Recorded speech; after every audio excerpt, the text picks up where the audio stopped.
Mindbody is a wellness business that's focused on empowering wellness operators throughout the world through business management software. And over the course of our 20 plus years as a software company, data, while an enormous advantage for us being the largest player in the space, has not been something that we've leveraged. And it came to a moment where we realized that many people were paying more for their analytics providers than they actually were for the core software themselves in some cases. It seemed like an enormous opportunity to bring a lot of that in-house for our business as well, not only because we could control the ecosystem, but also because it could be a major revenue driver and growth driver for our business. The major problem that we were trying to solve was development velocity, and then second was an updated and state-of-the-art BI UI. And so Sigma has provided that flexibility to drive down our cost to serve, as well as that updated UI. It's essentially the concept of 4 Fs. What are the fundamentals?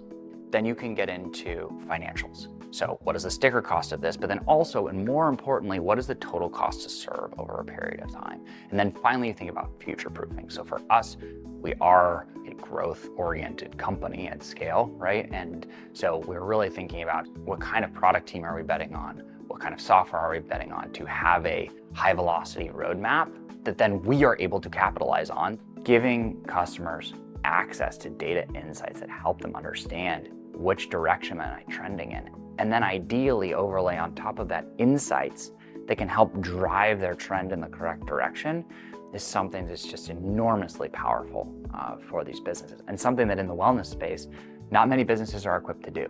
Velocity and Sigma, I think, are two things that just kind of go hand in hand. You're able to just move incredibly quickly, and that speed and that velocity, at least from my perspective, is pretty much unparalleled.